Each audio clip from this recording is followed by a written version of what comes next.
Hospital कामासाठी गरजू स्त्रिया व वॉर्ड बॉय पाहिजे आहेत। आकर्षक वेतन दिलं जाईल। त्वरित संपर्क साधावा। मालेगावात पुन्हा जातीय तेर, मंदिरात हिरवी चादर, ग्रामदैवताला मुस्लिम टोपी, हिंदुत्ववादी संघटनांचे रात्री ठिय्या आंदोलन, आरोपीला अटक करून कठोर कारवाईची मागणी। मालेगाव येथे पुन्हा जातीय तेढ निर्माण करण्याचा प्रयत्न झाल्याची घटना समोर आली आहे। एका हिंदू मंदिरात मुस्लिम धर्मीयांची हिरवी चादर टाकण्यात आली, तसेच मंदिरातील ग्रामदैवताच्या डोक्यावर मुस्लिम टोपी घालण्यात आल्याचा प्रकार उघडकीस आला। या घटनेमुळे परिसरात तणावाचे वातावरण निर्माण झाले। घटनेचा निषेध करत हिंदुत्ववादी संघटनांनी रात्री मंदिराच्या बाहेर ठिय्या आंदोलन केले। आंदोलनानंतर पोलिसांनी या प्रकरणी गुन्हा दाखल केला आहे। दरम्यान या घटनेतील आरोपीला तात्काळ अटक करून कठोर कारवाई करावी अशी मागणी हिंदुत्ववादी संघटनांनी केली आहे। चंदनपुरीत सध्या संतापाची लाट आहे।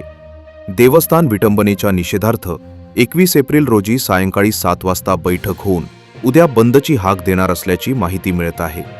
या पार्श्वभूमीवर आज सायंकाळी 7 वाजता खंडेराव महाराज मंदिराजवळील होरी चौकी येथे महत्त्वाची बैठक आयोजित करण्यात आली आहे।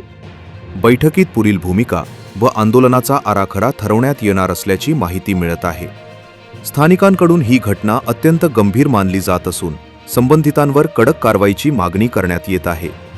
परिस्थिती लक्षात घेता परिसरात तणावपूर्ण वातावरण निर्माण झाले असून प्रशासनाकडून कायदा व सुव्यवस्था राखण्यासाठी आवश्यक उपाययोजना केल्या जात असल्याची माहिती समजते आहे।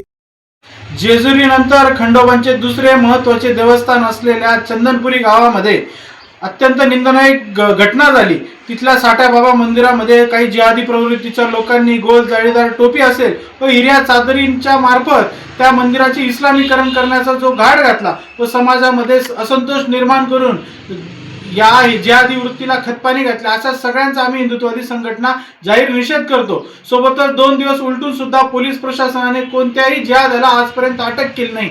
आज रात्रीपर्यंत जर या जिहाद्यांना अटक झाली नाही तर आम्ही समस्त हिंदुत्ववादी पंचक्रोशी मधले सगळे गावांना एकत्रित करून मालेगाव व चंदनपुरी गाव बंद कसे होईल व या आरोपींना लवकर अटक कशी होईल यासाठी आम्ही उद्या रस्ता रोको किंवा निषेध आंदोलन निश्चितपणे आम्हाला करण्याची वेळ यानंतर येईल।